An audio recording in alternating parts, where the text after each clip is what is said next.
Attention please. If dancing is not your thing, please step aside. The next DJ act will take you to another level of happiness. In 10, 9, 8, 7, 6, 5, 4, 3, 2, 1. Ladies and gentlemen, let's welcome Anthony Moreno. Assalamualaikum warahmatullahi wabarakatuh. Perkenalkan, nama saya Bangkit Setioko. Saya dengan Auni Mahrusa dan Mulia Syaratul Husna. Saya akan mempresentasikan tentang studi kelayakan usaha dengan hasil diskusi kami. Sebelum kita memasuki pada pembahasan kita kali ini, kita pertama-tama harus mengetahui pengertian dari studi kelayakan usaha.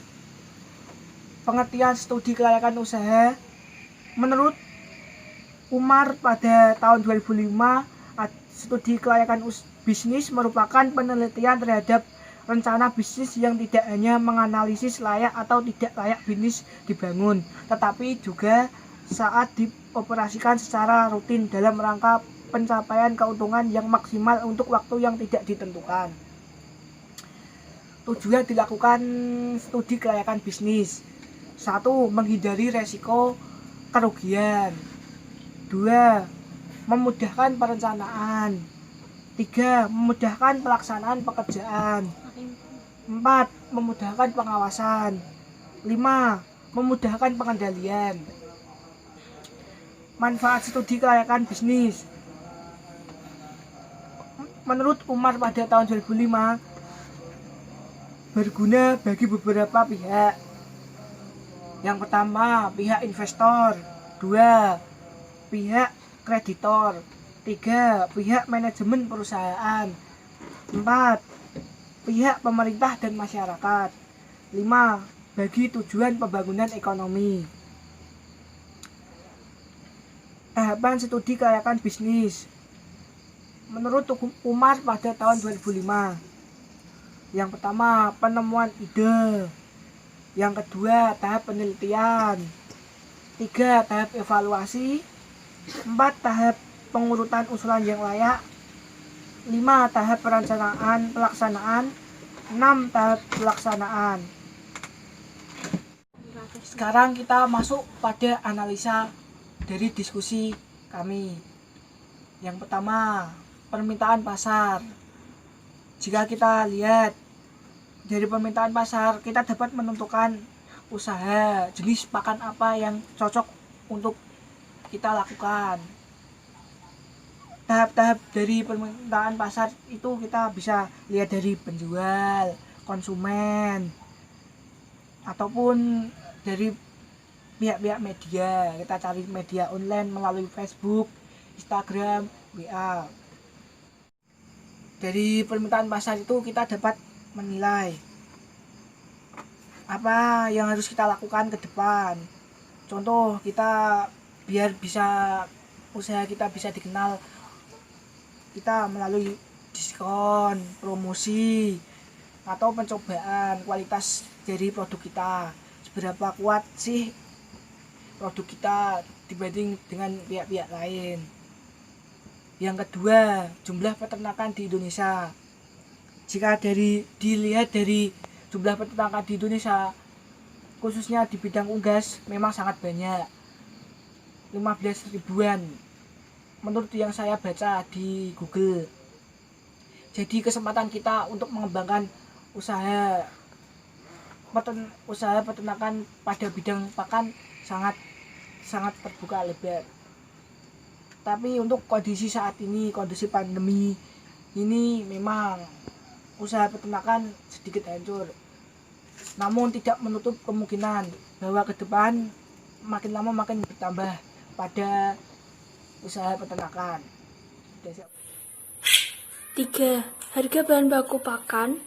Harga bahan baku pakan sangat mempengaruhi dalam suatu kelayakan usaha pabrik pakan ternak unggas. Industri pakan ternak merupakan suatu bagian dari mata rantai pada sektor peternakan.